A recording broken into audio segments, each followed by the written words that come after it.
Good morning, everybody, and thank you for taking the time to join us for what is now our 8th live stream broadcast from Rowe Gallery in beautiful Tlaquepaque. You've made this so much fun with your interactions, your comments, your questions, so please don't be shy. Log in. We have our friend Randy here that will convey questions as we go. And I am Ken, by the way, and this is my little buddy Snickle Fritz. So, two things you should know about me. Number one is, my friends always comment about I should work for the Chamber of Commerce because I'm always, for anybody that will listen, I'll brag about Tlaquepaque and Sedona and how beautiful it is. But also, my friends would say, don't ask Ken about his artists because he'll not stop bragging about them forever. I can't think of a better example of that than our buddy here and our incredible artist, Erik Petersen. Erik? Okay, let's just get it. Let's get this started right off.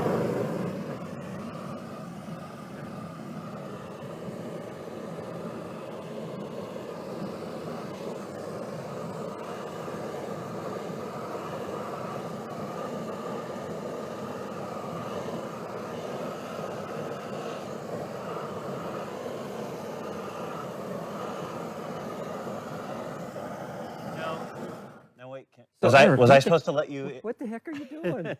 Was I supposed to let you introduce me and talk about me first? I just did. Oh, okay, so right. Erik, let me talk a little bit about Erik, and I'm going to embarrass him a little bit. But we met about 20 years ago, and his reputation preceded him as being an amazing patina artist. And it's something that we as sculptors dream of having, is an artist like Erik to do our work, because believe me, the patina is the make or break for a lot of pieces. But, and I'm not exaggerating by saying this, Erik is probably one of the best patina artists in the country, and probably the best handful of artists, in my opinion, and many other artists' opinion, in the world. So he has taken it to a whole new level. But not only has he mastered that, he's an amazingly accomplished sculptor, and we're going to cover that in a minute. But what he's going to do right now is transform this sculpture of his, the perfect pair, into what you see right here, right before your eyes. So, I'll do a little of it. Okay, we'll do start of it. Anyway. Yeah, I'll start a little, and then we can talk about some more stuff. Sounds good. All right, we'll get back to the torch. So, yeah. So you're opening up the pores of the metal. You're heating it up. Yep. And by opening up the pores, it's going to allow the oxidants, which are your chemicals, to oxidize the metal. Yeah, so the first thing you do, you start heating it up, you'll see moisture come out of the bronze. That's because the bronze is very porous, and you got to get that moisture out of there. And then I'll keep heating, and the bronze, you can already see it kind of changing to a golden color. That means it's starting to get to the right heat. So I want to heat it to about 300 to 500 degrees. Okay. I've never actually measured that. I just read that in a book one time. So, yeah, and you wrote the book, by the way. Yeah, right. So not only are you painting with heat, you're painting with chemical. You have two entities going at the same time because the heat will influence the color. The heat allows the chemical to stick. So let's see, I'll heat this up a little more, and then I'll show you how the... Okay.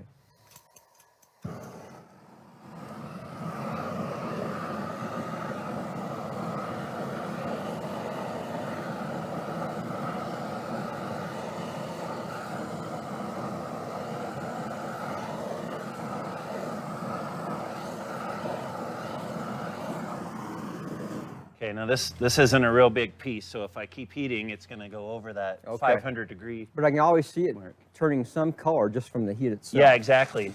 And so actually, if we want to get into the details of this, before I start adding the chemical, on something like this pear, you can see this is the bronze, the shiny bronze showing through. And you can see on the finished one here that the bronze is actually glowing through this. So these variations you see are less chemical and more of the bronze reflecting through. Yeah, well, this whole thing has a transparent color. If we had more light on it, you would see the shine of the bronze coming through, and that's why I go right over this shiny bronze. But look at here. I mean, you're going to transform that to this. Yep. That's pretty amazing. So, okay. But the hey first guys, we have Joel Petersen coming in, Joel. commenting things are heating up. Hey, Dad. Hey, they are heating up. Thank you, Joel. Yes, they are.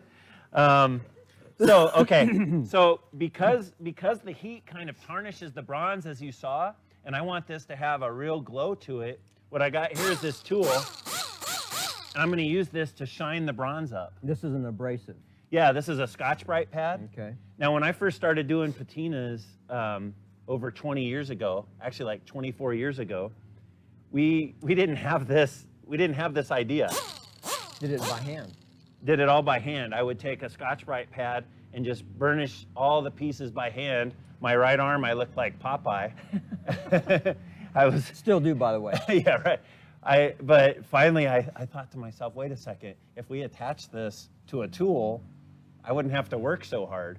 And so that's where we came up with it. Now, every foundry I've been to uses this. Yeah, well, it turns out once I started my own business, I found out that there was a guy in Idaho making these.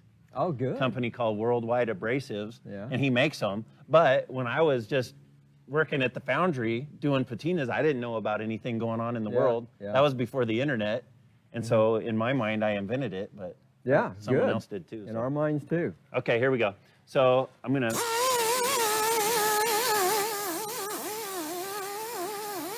So you can see that shining the bronze up and bringing back the brightness of the color. So this is what I would generally do on a piece like my pear here every time is when I heat it up, I'd go back and get it all shined up.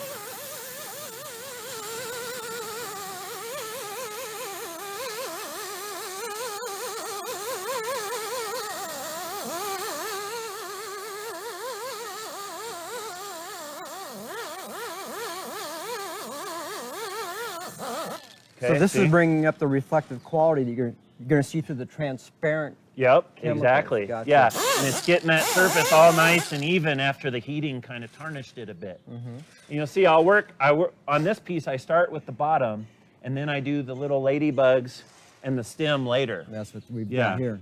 So those ladybugs will be shined up, but not until I'm totally done with the bottom part. Okay. Hey guys, we've got a few comments and questions coming in. All right. Bruce Granner coming in. Hello, Well, Ken Bruce, Monica. hello again. Thank you. Again, coming in. They're regulars of ours. It's nice to hear Yes. from them. Nice. And from Bruce and Pat in Austin, today's show looks very exciting. And question was, does Erik work with Josh Toby? No, but Josh is somewhat like, well, in terms of he does sculpting and some of his own patinas as well. Yeah. Yeah. No, I don't do his piece, but I was just talking to Ken about his pieces last night. They're really great patinas. So yeah, I wouldn't mind doing one someday. Awesome. A couple more things real quick, guys. Ruth Gordon coming in, just good morning Yeah. from Pensacola, so coming in from all over the place. Oh, cool, Ruth. Thank you.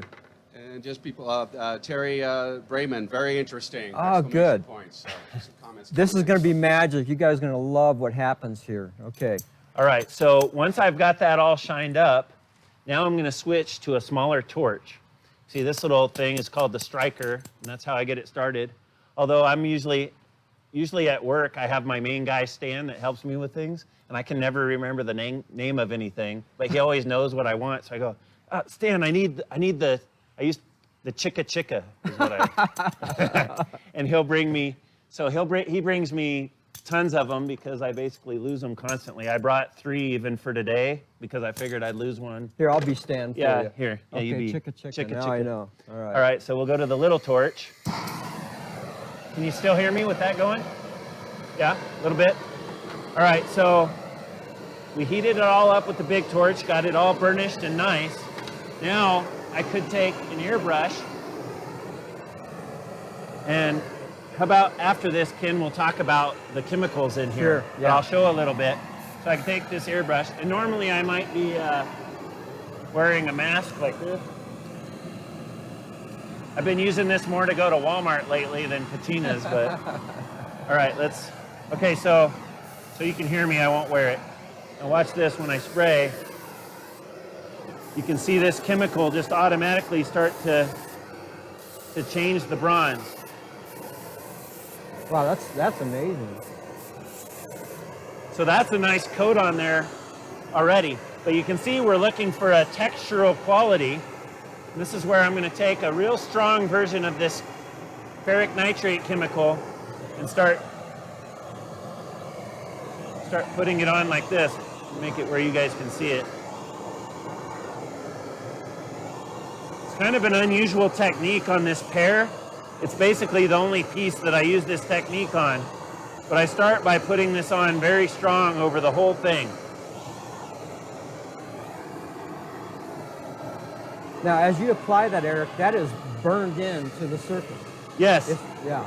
Yeah, this is, the bronze is nice and hot, and you can see how that chemical just sticks right on there. Yeah. Now, if we want, I'll stop for a second, and we can talk about the nature of the chemical that I'm putting on. But this is hot enough that I can keep adding some on here. Normally, you can see though, see right here, it's starting to drip. See that? And that's where it's not hot enough. So that's why I would normally keep using the torch. But the problem is you don't want to get it too hot. If I get it too hot, I will burn the chemical, and then it won't look right, and it won't have the kind of shine and glow that I want to get through it. So if I understand, the ferric nitrate will go from these nice golden browns to almost a burgundy just by the concentration of the chemical and the heat you're applying to it. Yeah, Correct? so what I'm putting on pure strength ferric nitrate, and we could talk a little bit about exactly How do you make, what is ferric? Yeah, so ferric nitrate is basically iron rust. And this is what we call homemade. Oh yeah, I even got that. Oh, you can kind of read that. Homemade strong ferric nitrate. So there's a kind that we can buy from a chemical supply place, and we call that store-bought. And it's a crystallized material. But it's not as powerful. I prefer to use the homemade. And so for the homemade, we actually make that at my shop in Prescott.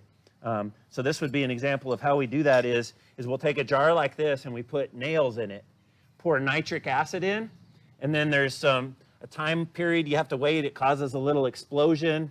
It fogs out a big cloud of red smoke.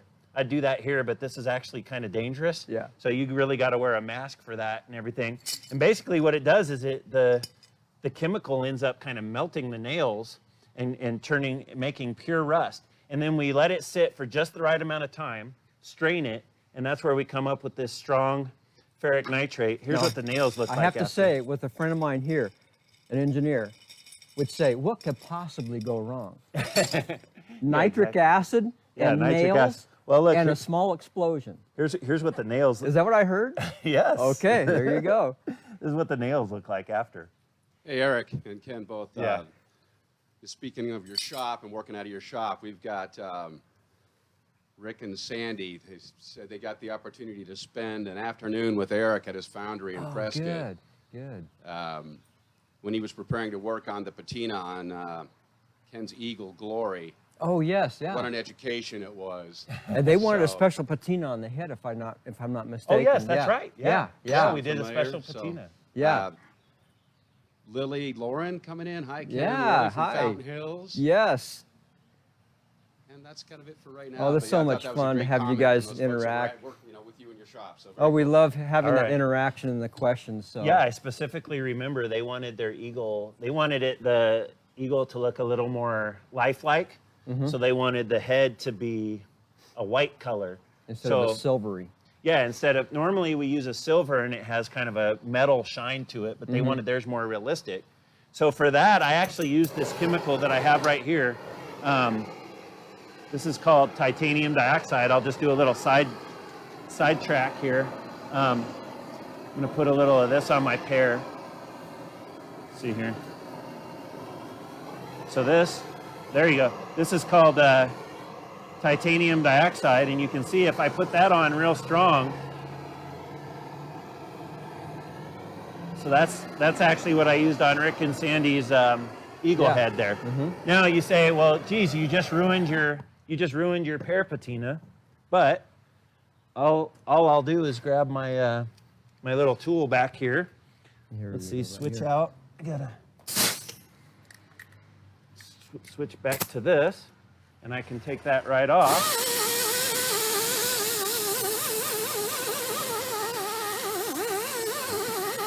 There we go. Now we're ready to get back to the pear patina. So that really the only way you can get that chemical, since it's so etched into the surface, is to either do the abrasive or sandblast it, because you're not going to be able to rub it off with your hand very well. I mean, I could have rubbed that off, Really? but I don't have Popeye forearms anymore, so it would have been a little harder. Yeah. But it does become a part of the piece itself, the surface of the piece. It's burning into the metal, right? So it's like Yes. a controlled rust. It's not paint that's a top or a plating or anything. No, I mean it's going on to the surface layer of the bronze. So when it's oxidizing. This is very abrasive. So when I take that over the top, it's removing the metal. Yeah, right gotcha. off of there. Yeah. Gotcha. So, but the thing about the heat is, even if I painted on this with this kind of heat, the paint would also soak into the pores. Oh, okay.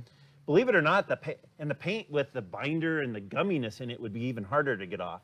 No kidding. Well, the way to think of it would be like, think of the paint job on your car. Yeah. That lasts pretty good Yeah. outside. Like Yeah. paint can stick on strong, but the chemical allows the nature of the bronze to show through. Plus, doesn't it continue to oxidize over the years in its own way, get richer Yeah, with yeah. age? Yeah, definitely. I mean, we put different lacquers, like got my can of lacquer here. So when this is all done, we'll lacquer it, and that protects it real good. But definitely, it's still going to kind of age over time. Okay.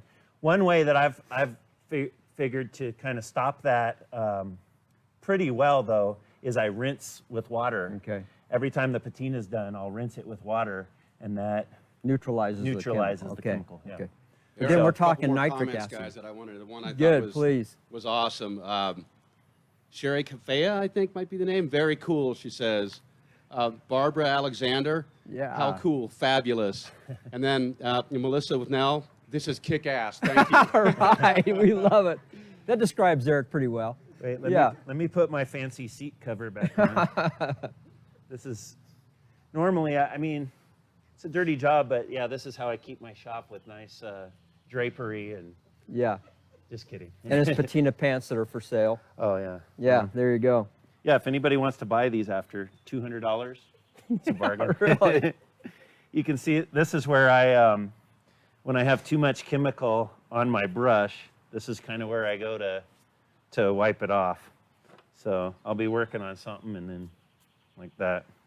I guess that's why all my pants end up disintegrating. All right, so should we add a little? Yeah, Here, let's go back to the big torch and heat it up a Okay. little more.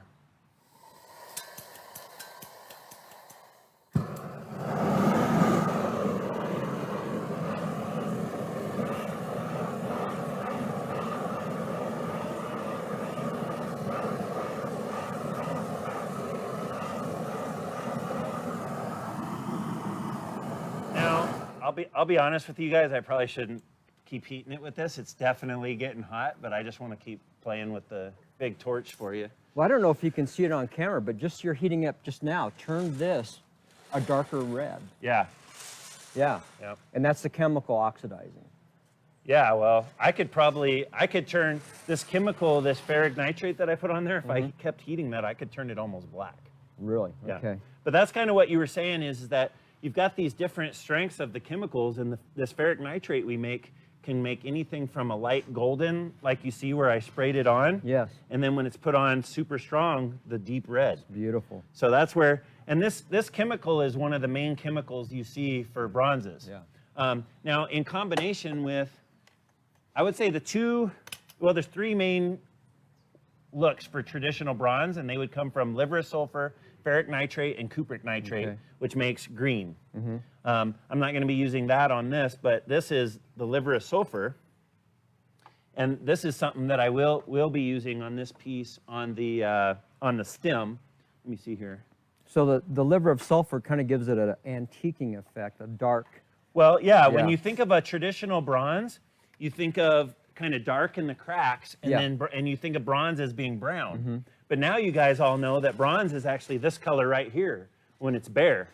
You know, that's the bare bronze color, kind of this tan Yeah.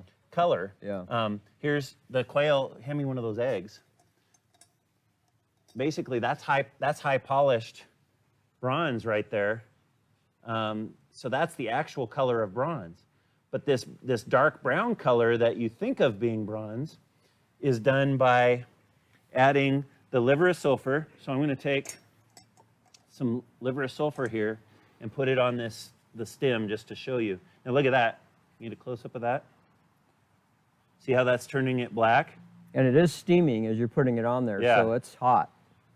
But look at that liver of sulfur just turned that stem black. Yeah. Okay. Instantly. Yeah. And then what you would do to get your traditional look is then to burnish that. Looks you like go. I didn't. Here, let's take this off so Okay. I can just use it like that. Okay, so now if I burnish that back, I can bring highlights. So there you go. You see the highlights of the stem come out. And here, I'll do an example of this on the pear. So there's the liver.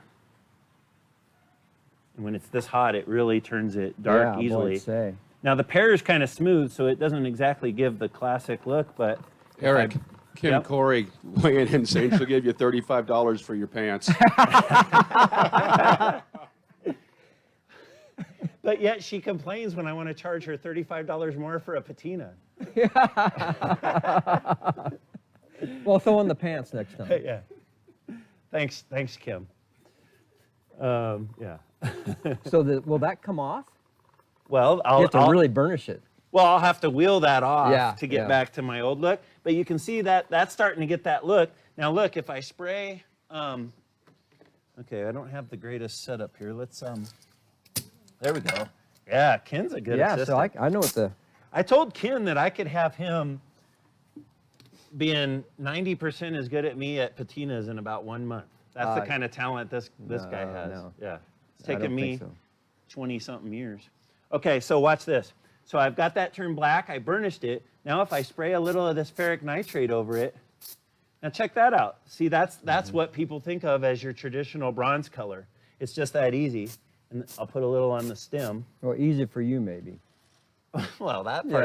Yeah. The traditional, I could have any of you out there doing a traditional bronze patina right away. But unfortunately, or fortunately, Fortunately. I don't do many of those. Well, sometimes I wish I got more traditional because they're so easy. I'm always having to do all this Yeah, complicated but this stuff. is beautiful how this starts off Yeah, and how it yeah. ends up. So, okay, so there's your little lesson in traditional and everything. And now I guess I'll keep working on the pear a little bit more. You want me to hook up your wheel so you can Yeah, I take got to off? switch back to the wheel. That on there. Put my little thing back on. Yeah, it's so nice having these made now. They actually twist right on. And you can grab a new one. I used to have to undo this with a wrench and everything. Oh, and yeah, okay. Yeah, so. All right, so I'm going to wheel this off. Here, I'll do it for the camera.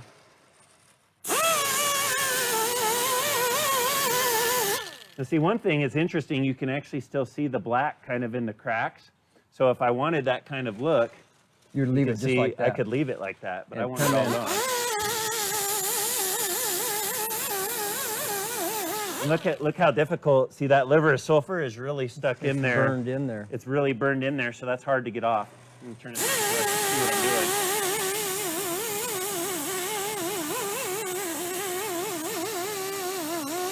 Okay, so I got it off of there. Couple more comments, guys, real quick. Okay. Tressa Rose just says beautiful, exclamation points. Good.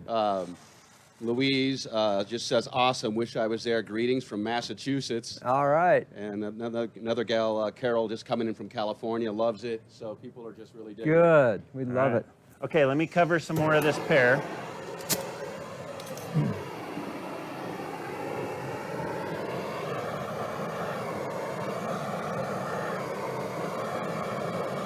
Actually, I know I said, it actually cooled off in that time, so I like to be quick to things.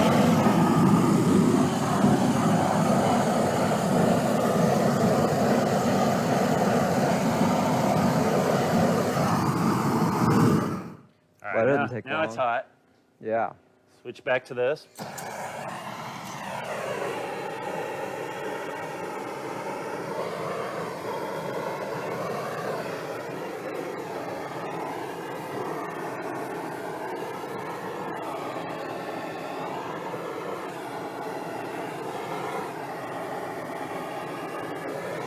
So my goal is to get this to go on in kind of a flowery pattern.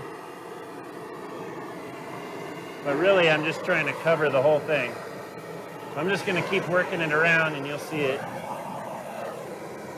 But I can already see how the transparency of that bronze is reflecting through those beautiful iridescent colors, Yep.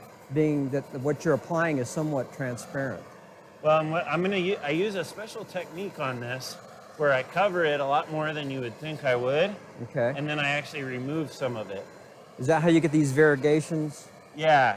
Yeah, we're so seeing those here? little golden variations Yeah, and stuff. yeah. That's from where I'm going to remove it after I put it on. Gentlemen, we have Mike Kovacs coming in, just stating thank you to the artist and the gallery owner for sharing this. Oh, thank you, Mike. Awesome and welcome, very welcome during this time. Can't wait to get back to Sedona and Tlaquepaque. We can't wait to see you, Mike. Thank you so much. You define why we are here. We want to come to you, and we want to brag about our artists. And the thing that I've said before is that this is not staged. This is the real thing. Just like Kim Corey sculpting and Jen Farnsworth painting, and now this, it's the real thing. Well, so what I'm doing, this is actually I think this will be a first, Ken. Oh, I've done a lot of demonstrations, Yeah. but I've never used what I actually did in the demonstration as the actual patina. Oh. I've always just kind of worked on a piece and then, started over for the actual patina. Yeah. But what you're seeing on this pair, I'm actually going to use, this is the actual patina that I'm doing. So this pair, when it's done, is going to be available. Yes. It's for sale. Yep. It'll be like this one, but all of them vary a little bit because of it's all done by hand. Well, yeah, and what it is when we're done here today, I'm going to take this back to my shop, work on it a little more, and then I'm going to finish it up next weekend for this. We'll get to see it finished next week. Yeah, and then this piece will be available, the one I actually did. Love it. And So- you saw it happen. Yeah, you're recording this, right? Yeah. We got about 5 more minutes. All right. I see you, Monica. Monica was telling me 5 minutes.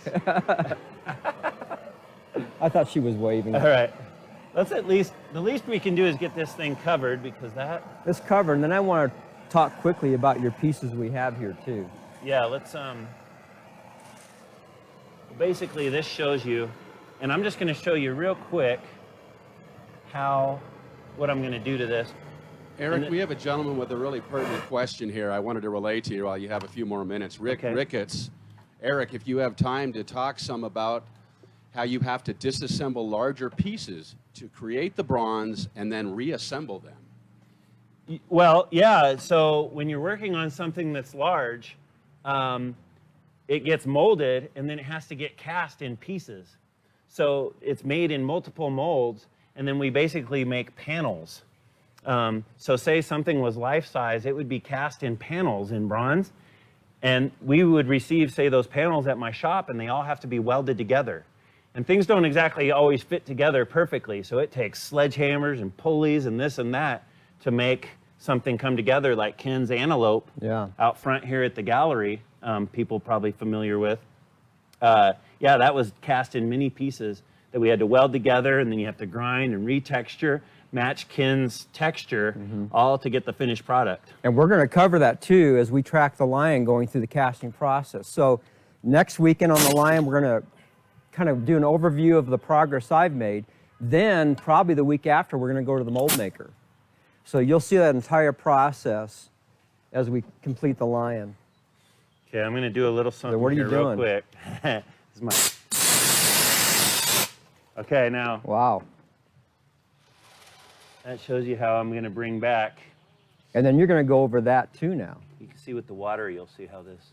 Oh, look at that. Yeah, I'll still go over that more, but that just shows you a little bit about how I'm going to bring back some of the lightness of the bronze, and it's going to be a back and forth. And it's real hard. It would be very difficult with this travel kit for me to do this exactly the way I need because I have hundreds of things surrounding me in my shop that I'll use for a patina. But basically, that's what I'm going to end up doing. So, and like I said, everything you see on here is going to be part of the finished look. So as be you can sure, tell yeah. pretty easily. Be sure you watch next week as we're going to finish this up in a whole nother segment too. You get to see it. But let's go to your work. All right. All right. So Monica and I, my wife, saw this piece years ago and we had to buy it. That's all there is to it. But in terms of your art, what came first, the chicken or the egg? I mean, what inspired you to be sculpting and doing patinas? Well, I've basically been doing artwork since I was 2 years old. My mom gave me art supplies when I was 2, and I think one of the first things I drew was Bert and Ernie. Oh, really? And I still have my first Bert and Ernie from when I was 2 framed. And yeah, so I always knew I'd be an artist. And then when I started working at a bronze foundry, I did my own sculpture after working there for about a year and a half. And then that kind of led to me doing patinas. And then, and then it was just kind of a matter of time before I would sculpt more. And I wish I would have done more by now, but I've just kind of been dedicated to people like Ken Well, here. I mean, we keep them captive because all of us, well, I don't know how many artists you work with, but probably 30, 40 artists. Yeah, over time I've worked with probably more. I have about 10 main. But you're in high demand, and you work a lot of hours, so to have the time to do both is pretty amazing. So we appreciate what you have. So these are available at the gallery. This is Ain't No Mountain High Enough. Yep, and I've got a new version, about half that size coming. One of your customers said she's bought too many bronzes from you. She has no more room in her house. She loves this piece, but it's apparently too big. So I'm sculpting one half the size that'll fit on the last remaining room on her shelf. And it'll be an addition as well. Yeah. Okay. Yeah, and it won't look, it's not gonna look exactly like that. I'm changing it just a little, but it's the same basic idea with the little, so this little guy trying to get up to his mate. Now see, but I'm thinking, this. yeah, that's his little cairn, his guide to get up to her. Although I'm thinking on the new one, I might have, this might be the feminist version, and I might have the female trying to get up to save the male. Oh, okay.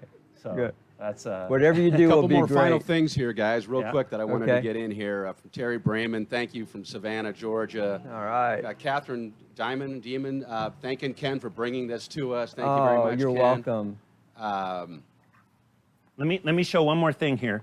Okay. Oh, yeah. So at my shop, I have several people that work for me, and I just brought this as an example of that the people that work in this industry of bronze making, most of them are artists too.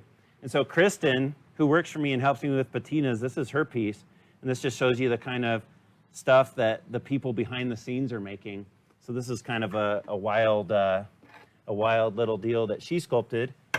Well, that And- looks very complicated. Look at all these. Yeah. Wow. Yeah, so that looks there's a hard. lot going on there, and she did all that patina work on that herself. Yeah. That's And then I amazing. also wanted to say, to make Monica happy. So I started this little owl. I actually sculpted this right here a few years ago, and I got sidetracked. But I'm going to bring it back out, and I'm going to work on it again, and hopefully I might have it finished by next week. Next week, okay. And then soon we'll have a cute little owl bronze all that I can right. put a fancy patina on. So another reason to tune in for next week too. Eric, Yeah. thank you so Yep. much. All right. You're honored to have in our gallery. All right. And as I said before, I should work for the Chamber of Commerce. Take a minute and watch this video that we had Red Rock TV shoot this week. Relax, forget all of your worries in life, and just take the moment and watch this video of Tlaquepaque. Eric, take it out. All right.